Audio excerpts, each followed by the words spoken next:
I really got focused on building a human-powered life. And I've always believed that everything great that happens to anyone is the result of a human interaction. And so I've always over-indexed my relationships. I've always over-indexed those people that are around me.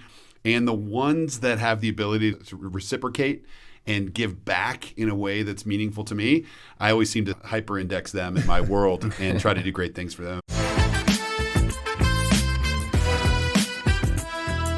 Ladies and gentlemen, we have a fantastic guest for you again on the Gridiron and Growth podcast. He is a founder, a connector, a giver, an inspirer of so many things across the world.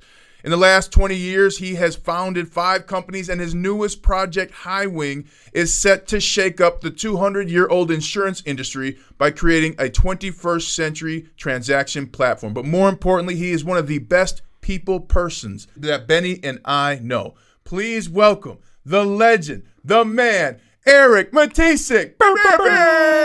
What's up, brother? Hello. Great to see you, Benny. Always awesome to see you, Ryan. Thank you guys so much for having me. What a treat. You're two of my favorite humans in the entire state of Colorado, and really excited to have a great chat today. Well, it's amazing you mentioned the humans. We both had separate interactions with you as we transitioned out of the NFL, interactions that benefited us greatly. How do you create these connections that are just so powerful for anybody that you spend time with? Early on in my career, I really got focused on building a human-powered life. And I've always believed that everything great that happens to anyone is the result of a human interaction. Whether that's a promotion, whether that's a marriage, whether that's a friendship, whether it's getting on a baseball team, whatever is going to happen in your life that's going to have a consequential impact on your future, it's going to happen through human interaction. So I've always over-indexed my relationships. I've always over-indexed those people that are around me. And the ones that have the ability to reciprocate and give back in a way that's meaningful to me, I always seem to hyper-index them in my world and try to do great things for them. And both you guys have been just incredibly generous to me, and I really am thankful. What does that mean for people who don't know when you index a relationship? There's a lot of people you'll have a conversation with and you walk away and be like, I might not talk to them again. Like that's life. Yeah. But the ones that dig in, that have true, genuine interest, that have a love for humans and that have a love for helping people be a better version of themselves, I love those people. And I magnetically try to attract as many as possible because ultimately they make my life better. Love that. As Ryan talked about in the start, you are a builder. You're one of the founding members of Denver Startup Week. Talk to us about how that came about. Denver Startup Week is really a great story of collaboration. When you think about the best of Denver, it's truly a melting pot of people that want to create things to better the city. And we thought, Denver has got a pretty good future. We've got great talent. We've got a bustling city that's only getting better. We've got a few tech companies in the city, but really if you start to get big, it was a place that you needed to move your business to have a lot of employees or build companies at scale. And so it was natural for us to look around and say, how can we really, build something here that tells the story of Denver, that tells the story of the community, and most importantly, celebrates the entrepreneurs that are building great companies in our city. I never saw the words DEI at Denver Startup Week, and I have never seen more people of color, more women, more tall people, short people, all the things. What went into building a culture that doesn't have to say things because you see it in the people that are presenting and the people that are being interviewed? Like, how did you make that in this environment? First and foremost, it starts with a vision. The program itself is set to celebrate all entrepreneurs. That means everyone. That means all walks of humans, all walks of folks that have an ambition to do something great in Denver. We want them at Startup Week and we want them to be celebrated. So the second piece of that is the physical way we got it done. We have an incredible team of volunteers that run all of our tracks, that run our entire program, over 20 plus people a year that just blood, sweat, and tears pour their life into Denver Startup Week.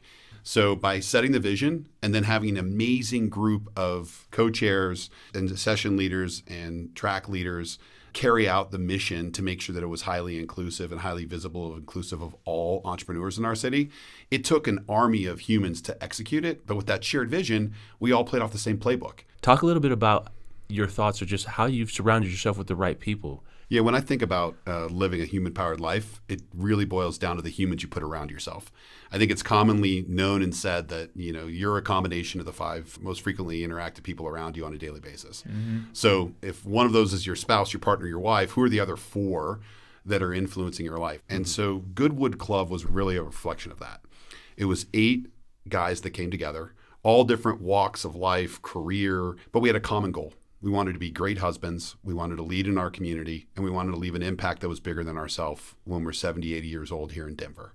And so with that shared vision, the 8 of us got together and we built the Goodwood Club. And through that, we did a lot of amazing fundraising activities and a lot of things that impacted the community. When dealing with humans, having that human-powered life, inevitably some humans are going to disappoint you. How did it feel, and what did you do after that? I've always believed that karma is the greatest equalizer in life. And so I've always looked at those situations in life where I've been in the unfortunate or disappointing situation of interacting with some humans that either didn't follow through on what they said or betrayed me or whatever it was in my life that was really challenging. Like I've always lived by the mantra that hurt people hurt people. Yeah. And if hurt people are hurting people, it's inevitable. They're living a life that I probably don't want to be in. Wow. Whether it's their own relationship with their spouse, whether it's a relationship with their kids, whether it's a relationship with their self, whether it's mental health issues. Like there's a lot of things that I think impact, people's happiness. I try to smile and work through it and walk with grace and just know that karma's going to come back and, hopefully it'll be in my corner. You just talked about a couple different perspectives. You talked about your positive mindset. You talked about being resilient. You talked about being persistent. Talk to us about building great companies because you've been a part of founding companies, helping them scale, helping them grow. I've been lucky enough and fortunate enough to either be the founder or work for 5 founders and building companies from the ground up. I've always been like the first firefighter on the scene. So an idea comes in the room and we need to put some capital behind it. We need to find some people to execute it. We need to build something. I've been fortunate to be at that inception point 5 times in my career. So you learn some pattern recognition as you go through that makes it easier to build really great businesses over time. The one thing that has never changed across all 5 of those companies, the company is a product of the humans that are leading it. And so being really, really maniacal, especially in your first 15 to 20 hires, interviewing every single one of them, hand selecting them into the business, inviting them to be part of the tribe, inviting them to be part of the team, is critical because they're going to be the ones that are leading the company when you have 50 employees. And they're going to be the ones leading the company when you have 100 employees. So if you choose wrong in the beginning, that culture can be soured in a way that's hard to repair. If you choose right in the beginning, you build these amazing cultures of humans that have the ability to really inspire people to be the best versions of themselves. And so the companies that have succeeded, we've had incredible cultures. Like I look at Highwing as an example. The first 25 employees that we brought into Highwing were meticulously picked out. Building cultures is hard work, and the outcomes have been reflective of that. What's that process look like, though? Because that is literally the same thing in sports. Yeah. You can see it with the draft picks. You can see it with people who are successful. You put these coaches around these incredible players with incredible talent. How do you assess that? So this might be a little controversial, but it's a deeply held belief that I've had. I've always said, never pick the tennis player and never pick the golfer to be on your team. Team sports and building businesses are identical. Yeah. And when you have tennis players on your team, when you have self-interest, high ego, the ability to think more of themselves than others around them, the ability to take accolades and celebrate themselves without celebrating others, it's poisonous. And so really finding those team players in the world that are deeply rooted in the values that you're trying to create within your company, that walk the values, live the values, breathe the values that you want to be reflective of your business is critical. It's pretty easy in an interview process to fester out someone's self-interest or intrinsic motivators versus their extrinsic, let me tell you about how awesome I am. Yeah. Let me tell you, I'm the greatest thing that's ever happened. Probably not the person you want to have on your team. One of the things I loved about winning a Super Bowl is I learned what fighting sounds like on successful teams. It is shocking, it is loud, and it's handled, and you grow from it. What does fighting with a great people team sound like in the corporate world? I think the best teams have a healthy level of conflict. And that healthy level of conflict is conflict that is very respectful. Being able to leave your ego at the door, be able to understand from someone else's perspective the challenge that they're undertaking or their perspective in the room or their perspective as it relates to solving that problem in business, and being respectful in the response. I think that's what I look as really mature corporate battling. I really thought that, we should strategically pursue this. And this is why this is really important to me. And my response would be, great. And we should strategically pursue that. And what do you think about if we pursued it? What about adding this element or this element or this element? So you're building. You're leveling up your thinking as you're going through the process until you come to a common point where you're like, wow, we've leveled this discussion up enough. We've battled because we didn't agree coming in, but we've battled as we've leveled it up. And now we're at a point where it's leveled up enough that we're going to go execute it. But it takes a culture of low egos. It takes a culture of high respect. It takes a culture of high integrity. It takes a culture of high empathy, because being a great listener is highly empathetic. Mm-hmm. So to sit there and listen and engage and absorb and then respond, like those are human traits that you just can't go pick up off the street. Like you have to search for them. So when you're building those early stage teams, you want to really, really embrace that competitive ability to put people in the room that can intellectually spar to the best outcome of the business. Yeah. Corporate America, I think it's more of people actually being scared of saying something. Right. They're afraid of, how this will go down. If you build a safe environment for your employees to be intellectually safe around the way that they talk, communicate, think, engage, mentally spar, you're not going to worry about what you say because you know that you're safe. It's not personal. It's in the common spirit. And I would defend that like the best, most innovative companies have built a executive chamber to be able to have these discussions on a daily, consistent basis to be able to have the best outcomes for the company. What can humans do to separate themselves in the everyday interview process? The ones who show up that have a solution to a problem that I have always stand out. They understand my business. They understand what we're trying to accomplish. They come in with a handful of ideas and they fire them off. They're ready to like jump in with both feet and be like, hey, have you thought of this? I understand your company. I understand your product.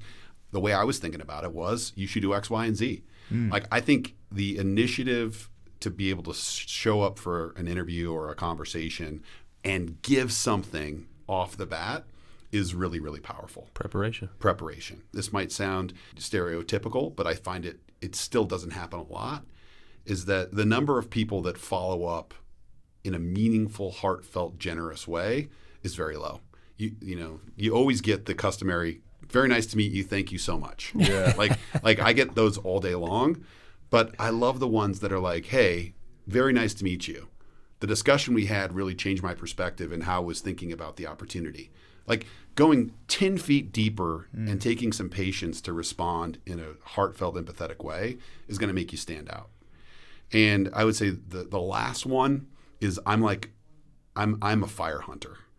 So when you find those, scratch and dent, rough and tough ones, that show up in your office that you can just sense they have an insatiable fire in their stomach, I don't care what they want to do. If they want to be in sales, if they want to be a software engineer, like iron sharpens iron. And the more people you have leveling up the teammates in the team, it's just going to raise everybody's game. Being a founder, being a part of founding teams and companies, number one key leadership advice for the last question.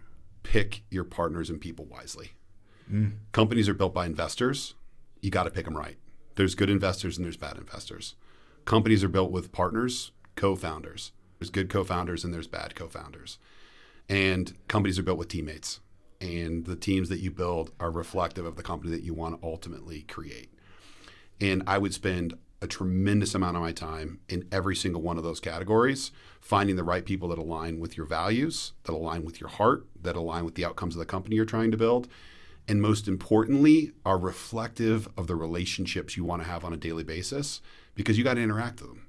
Well, the Gridiron and Growth podcast audience knows we picked the right guest today. Thank you, Erik Mitisek, founder of Highwing. Visit them at highwing.io. Love spending time with you. Thank you for your leadership, your connection, and your human-powered life. You guys are the best. Thank you so much for hosting me today. Can't wait for the next one. You're amazing.